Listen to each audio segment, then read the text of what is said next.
Hello, I am Ebru Tuay, and I'm very happy being here. This is such a fab event. I'm sure we'll hear some hilarious speeches. This is my second time speaking at a TEDx event, and the first one was before the pandemic, so they even served delicious food in the foyer. Well, I keep hearing more and more of these shortenings, as if life is too short to say delicious, so we just do fine by saying delish. Or again, who's going to take the time to explain some layered thoughts and articulate some mixed up feelings when you can just go by saying whatever? Sign in Twitter and write down the most philosophical outcome of a recent moving experience within just 140 characters. Well, make it fast, quick, instant, rapid. I get it. You know, times are changing faster, distances get shorter. A 3D printer can actually deliver you a house within 2 weeks. Now my question is, what is this rush for? To have more? To achieve more? More of what? Well, I shall say, I don't know the answers. Well, I know many of my answers. I don't know yours. And I suspect neither do anybody else. Because of the nature of my work, I am a psychotherapist. People invite me into their minds and they share with me their hidden desires and fears. I recently met a young man who's just finished medical school, but he's gone into music business instead. Well, he's struggling now to make a living as a DJ. He says that's what makes him happy. A good friend of mine, he was studying mechanical engineering and he dropped out in his third year, started all over again. He's gone into acting school and now he is a well-known actor, but more importantly, he's a happy man, satisfied with his life.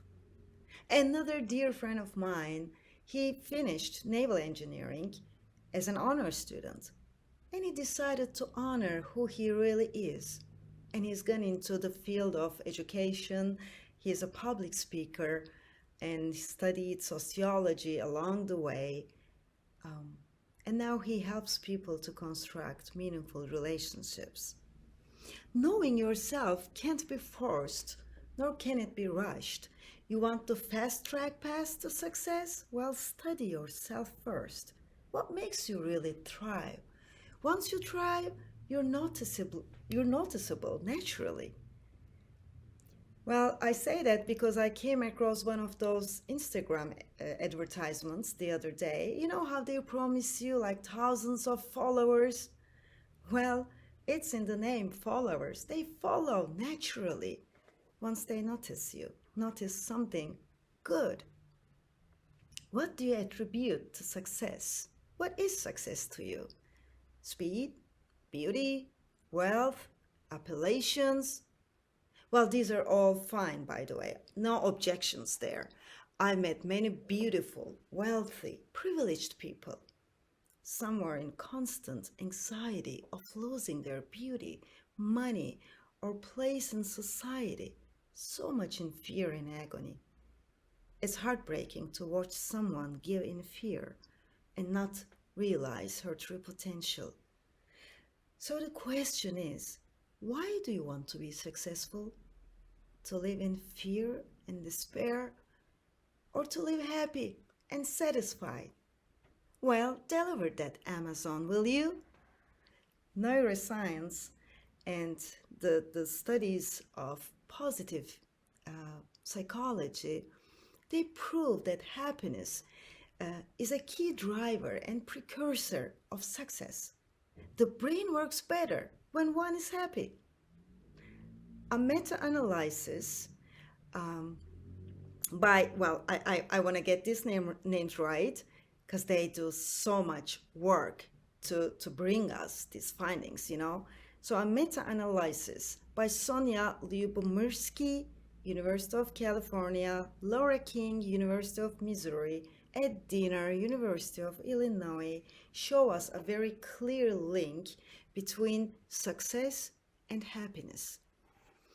Feeling good trigger the release of serotonin and dopamine. These are the hormones that enhance our motivation, our memory, our problem-solving skills, our focus, and we become more productive when we are happy. Our motor functions even work better. So when happy, you can fast, you can run faster, you know. A 2018 study by Stanford researchers demonstrated that positive attitude, positivity for a subject increases the activity of the hippocampus. That's the area of the brain closely linked to memory and learning. The entire studies, research studies of Martin Seligman and the findings, the academic literature of positive psychology, they're full of these evidence. So it's proven that being happy can make you more successful. When happy, you solve problems more easily.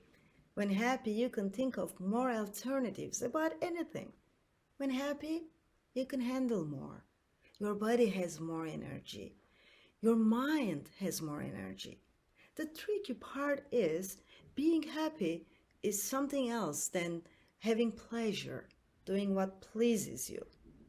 It's about existing in the right living. Nothing's more time-saving than knowing who you really are. As the great activist Emma Goldman once said, "If I can't dance, I don't want to be in your revolution." So where do you want to be? Who do you really want to do? Or who do you really want to be? The best job, best attitude, best title, they all are custom-made for you, by you. So, wise up. You've probably heard the saying, success is getting what you want and happiness is wanting what you get. I disagree. I say happiness is knowing what you want, not what you ought to want or you feel obliged to want. So I suggest 2 simple exercises for you here. Well, first one is, when asked to choose something, well, anything can be what do you want to eat for lunch or where do you want to go for holidays? Don't say, I don't care, or anything's fine with me.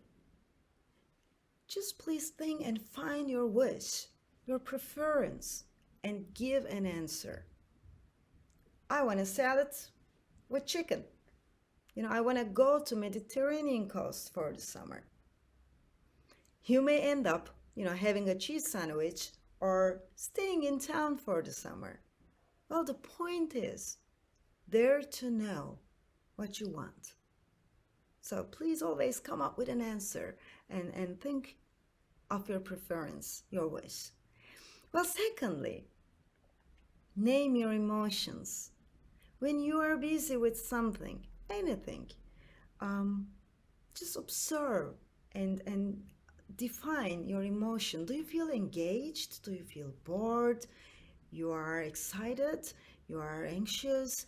You're joyful, happy, energized?